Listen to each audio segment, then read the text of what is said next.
আল্লাহ মানুষের জন্য যতগুলো রহমত দিয়েছেন তার মধ্যে মোস্ট মার্সিফুল যেটা, সেটা হচ্ছে সময়, টাইম। এটা সবচেয়ে দামি। টাইমকে যে আমরা মাপি, সময় পরিমাপের সবচেয়ে ক্ষুদ্রতম যে একক, সেটার নাম কি বলেন তো? বলতে হবে তো? কি নাম? কি নাম?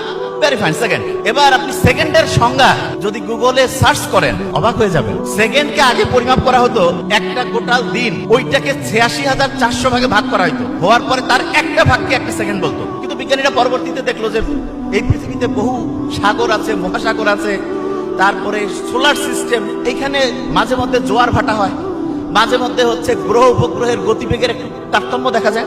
এই কারণে এক দিনকে ৮৬,৪০০ ভাগে ভাগ করার পরে যে এক সেকেন্ড পড়ছে, সেইটার মধ্যে একটু কম বেশি হয়। এই জন্য বিজ্ঞানীরা খুঁজতে লাগলো যে আমরা সেকেন্ডটাকে এমন ভাবে পরিমাপ করতে চাই, এমন ভাবে যাতে করে ১০ কোটি বছর পরেও এক সেকেন্ডের এদিক ওদিক না হয়। তার মানে সময় পরিমাপের একটা সবচেয়ে স্ট্যান্ডার্ড সিস্টেম দরকার। এই জন্য ১৯৬০-এর দশকে তারা ক্যালকুলেশন করতে করতে করতে করতে একটা মৌলের খোঁজ পায়। সেই মৌলটার নাম হচ্ছে সিজিয়াম। কি নাম বলেন তো? সিজিয়াম।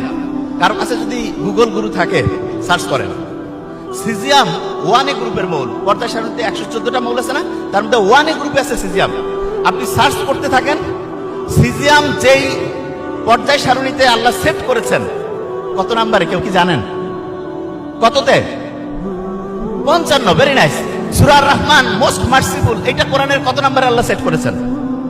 কত? হ্যাঁ, ৫৫। তার মানে আপনি দেখেন, সবচেয়ে মার্সিফুল যে জিনিসটা আল্লাহ আমাদের টাইম দিয়েছেন, সেটা পরিমাপের যে সবচেয়ে স্ট্যান্ডার্ড সিস্টেম, সেই মৌলটা ৫৫ নম্বরে পর্যায় সারণীতে আমরা পরে আবিষ্কার করছি। আর আল্লাহ তো জানেই যে কোন সময় মানুষ কি আবিষ্কার করবে, সেইটার উপর ভিত্তি করে কোরআনের ৫৫ নম্বর সূরাটা, সূরা আর রহমানকে আল্লাহ সেট করেছেন।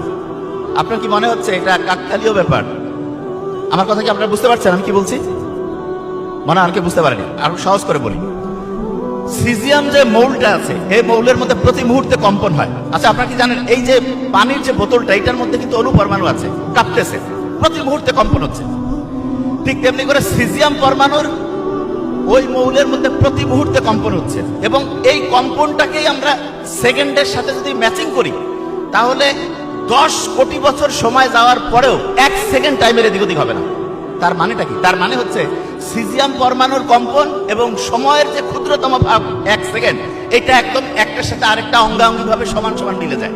এতটাই সমান সমান মিলে যায়, ১০ কোটি বছর, ১ বছর, ১০ বছর, ১০০ বছর, ১০০০ বছর না, ১,০০,০০০ বছর না, ১ কোটি বছর না, ১০ কোটি বছর, ১০ কোটি বছর টাইম আগায় যাবে, কিন্তু আপনার সেকেন্ডের একটু হেরফের হবে না যদি আপনি সিজিয়াম পরমাণুর কম্পনের সাথে সেকেন্ডকে পরিমাপ করেন।